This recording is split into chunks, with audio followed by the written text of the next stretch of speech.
มาหาเก็บผักปลาหาหน่อไม้บ่ได้เลยเห็นเมื่อวานนี่คือว่ามีลายอยู่มาเมื่อนี่เบิดเขาหาเก็บเบิดเลยทั้งผักแล้วก็หน่อไม้เบิดบ่ยังก็สิเปลี่ยนแนวมาหาได้แรงนี่แต่ก่อนเนี่ยก็ใส่ย่างใหม่ย่างบักมี่ติดจักจันแต่ว่าเดี๋ยวนี้มันต้องใส่แนวคลองแหละบ่รู้ว่าสิได้หรือบ่หานี่บ่ได้เลยพี่น้องเลย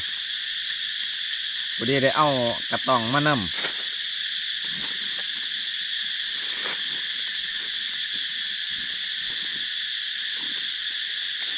นี่แหละอุปกรณ์หามื้อนี้เชื่ออย่างเดียวบ่มีอย่างไหนรถบัดนี้มัดเก็บจังไดละบัดนี้เอา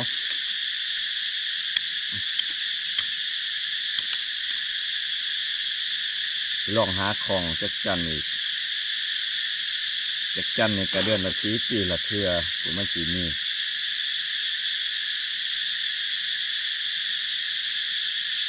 ที่ใส่อย่างเนี้ยมัดเอาคือเก่าเก็บเป็นตอก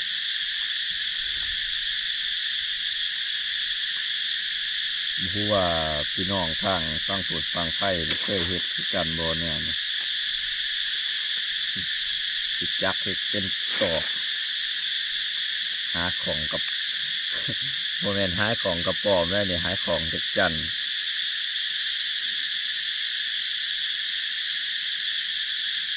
เอาเปลี่ยนไปแบบนี้อันนี้หาพักมาใหม่บ่ได้เลยกันเปลี่ยนแนวอันนี้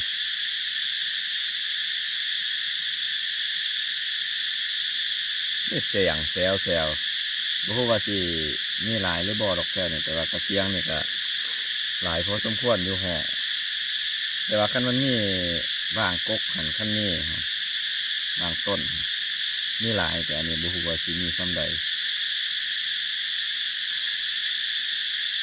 เอาอุปกรณ์หาของจักจันมื้อนี่สิประมาณนี้เลย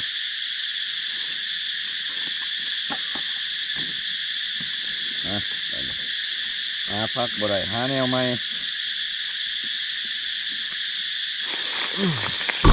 ไปพี่น้องเอ้ยหาแนวใหม่หาพักบ่ได้ก็หาแนวอื่นบ่รู้ว่ามันสิอยู่หรือบ่เนี่ยอันนี้ก็ใส่ด่างแหตัดแหมาคักๆแล้วมานี่ไปหาหลงน้ำกันเสียงนี่ก็ห้องหลายคักอยู่เสียงมันนี่ก็บ่รู้ว่าเฮาสิได้จักจันหรือบ่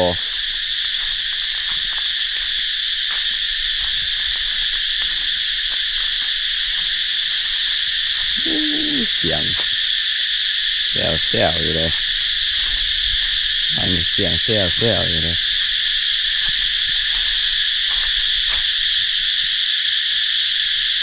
มันอยู่สูง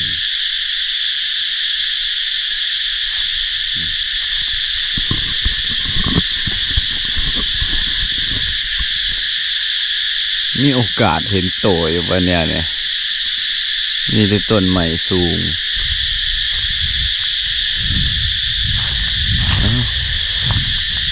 มาดูกันจักจันห้องเต็มป่าเบิ้งมันสิคลองได้บ่เสียงแซวแต่บ่ทันเห็นโตมันนี่มันอยู่ใส่ล่ะจะสูงบ่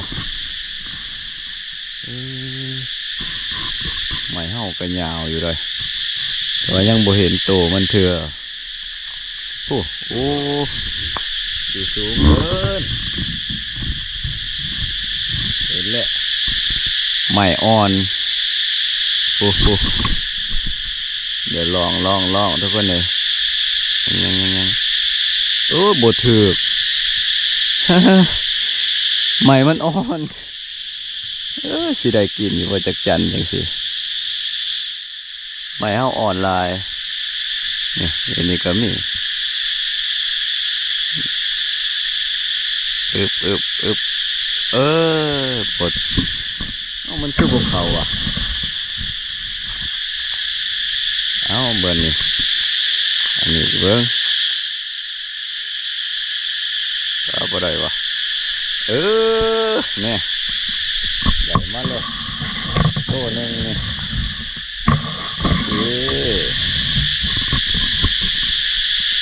เนี่ย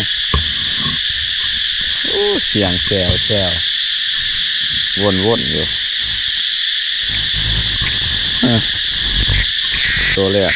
เลยเนี่ย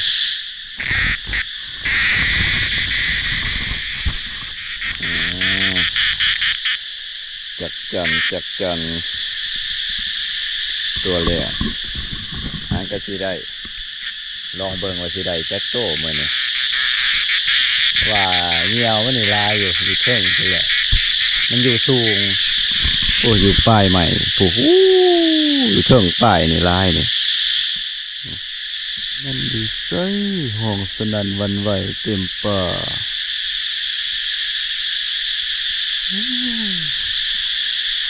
แนมยาก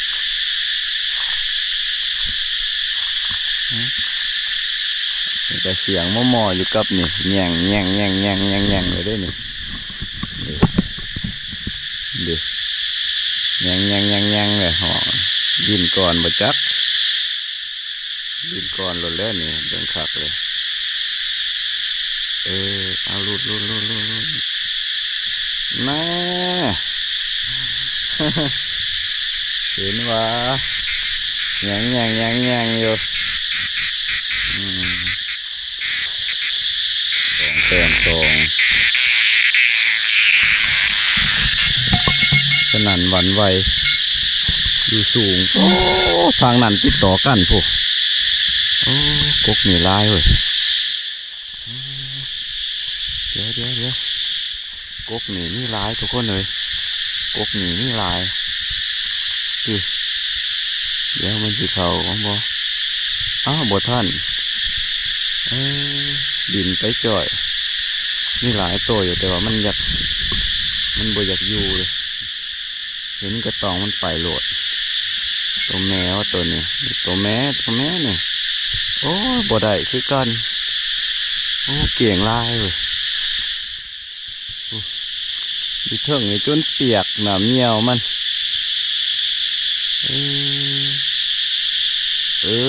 เนี่ย2 โต้บาทหนึ่งเบิ่งเอา3เลยได้บ่ดิเถิงอีกบ่ถึกได้ไป2 โต้บาทหนึ่งนี่บาท2 แต้ม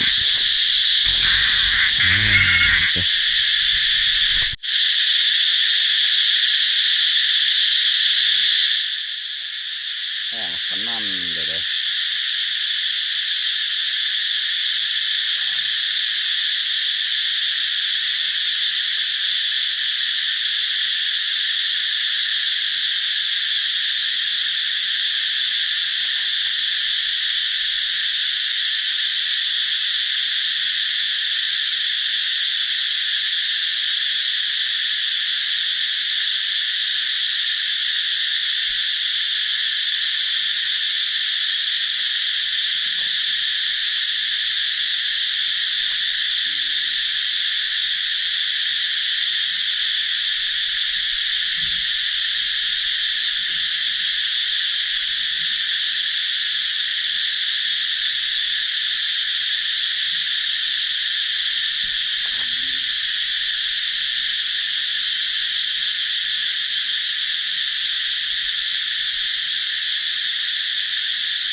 เนี่ยจะมาขอต่ออีก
ไม่มีหลายเลยอยู่เถิง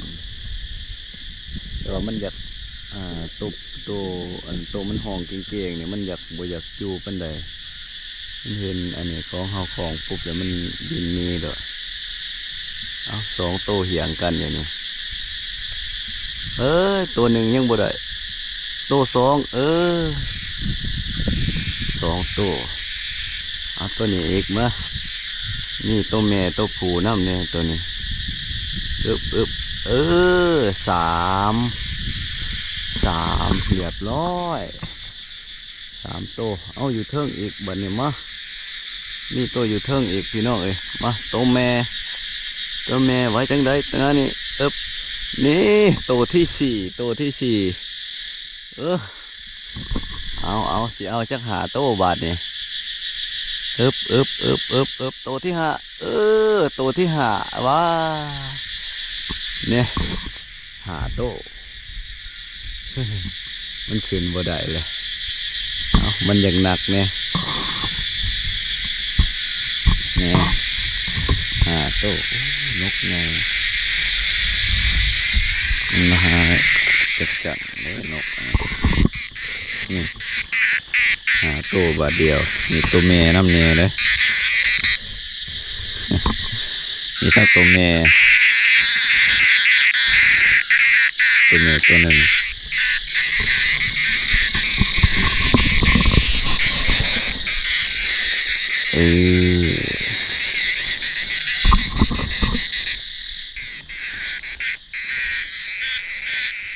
ม่เนี่ยมันห่องเก่งๆเนี่ยมั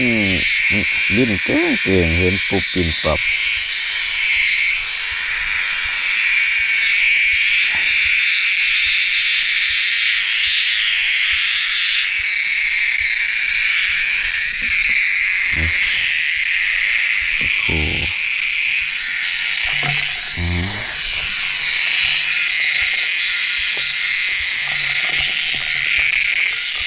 ตัวแม่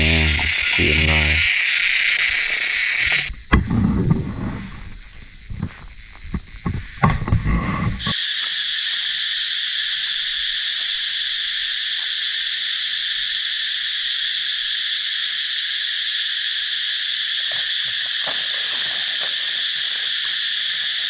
โบมานได้ด้วยซ้ำนี่แต่ที่ประมาณสักปลายกว่าโตเสียงห้องได้มันห้องอยู่สูงแงนเบิ่งขึ้นว่าปวดเบิดกดต้นคอ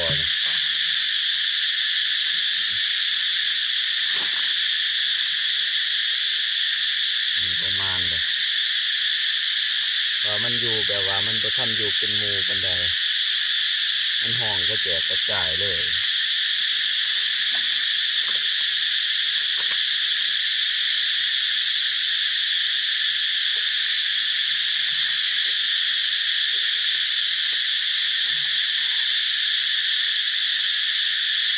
มันบ่ทันอยู่เป็นหมู่คือกับยาม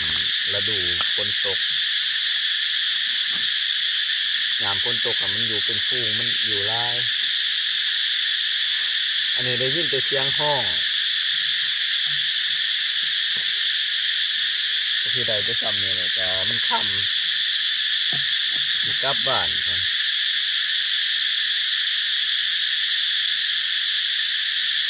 จะหาเก็บพักกระโดดนำทางก็ได้แก้ว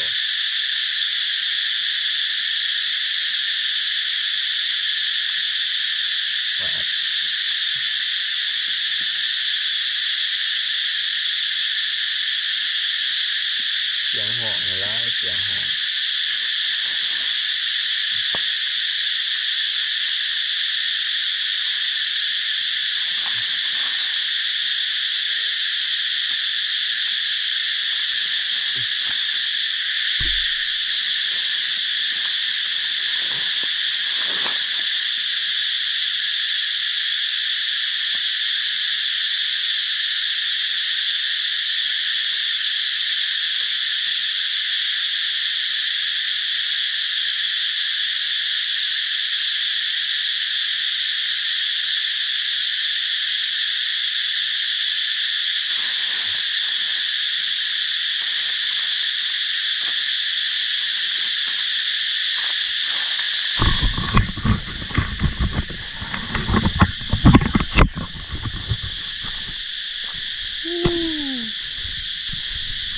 เสียงห้องคือว่าลายครับ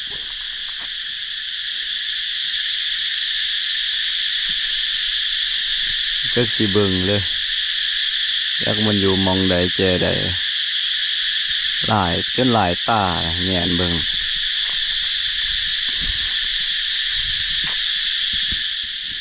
มันอยู่สูงมันอยู่ป้ายพุ่นเลย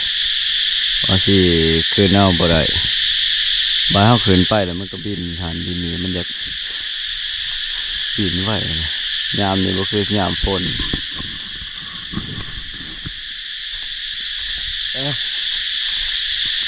หายากแหละพี่น้องแงนเบิ่งจนปวดคอ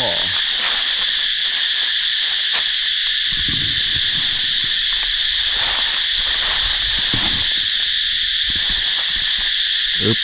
บได้มาหนึ่งโต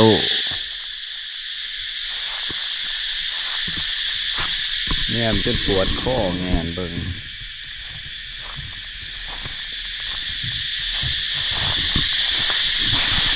กระถอดงามพ้นไปแล้วมันเป็นหมวดมันอยู่เป็นหมู่เป็นกลุ่มเป็นฟูงมันลาย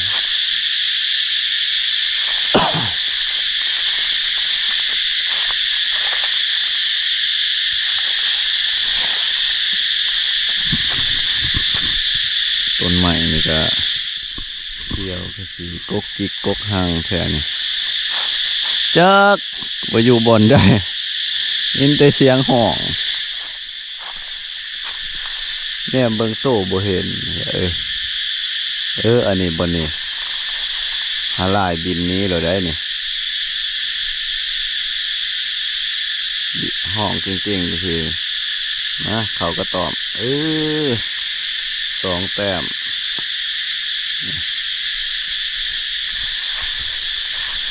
แต้มที่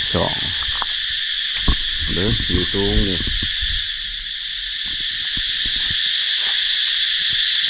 เอารุ่น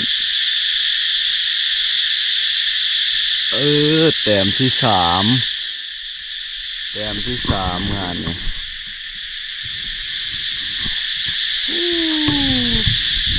สนั่นหวันไหวดังกองป่าจักมันอยู่มองใดแก่ใดยินแต่เสียง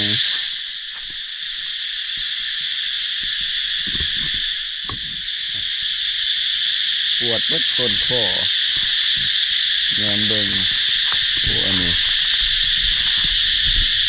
แง เนี่ยมึงหยากแต่หมอนี่หมอห้องเก่งๆเนี่ยนี้แต้มที่สี่แต้มที่สี่ชิมละ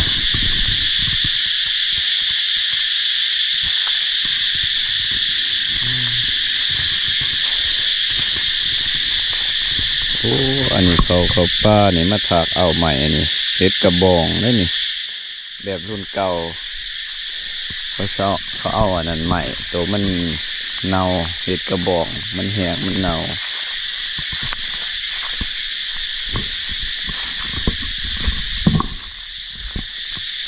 4 โต้ก่อนกลับบ้าน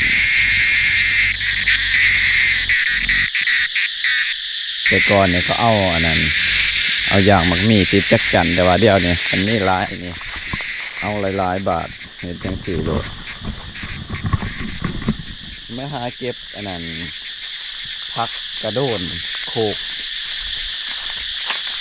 เพราะว่าคืออันนี้เพราะที่ได้จำแจวหากินประมาณนี้เก็บพักกับบ่ได้เราเก็บเอาเบิดยอดอุบลแค่นี้แค่นี้คือกันนี่คือกันยอดอุบลเขาเก็บเอาเบิดเลยแค่นี้อันนี้ยังเป็นยอดน้อยๆอันนี้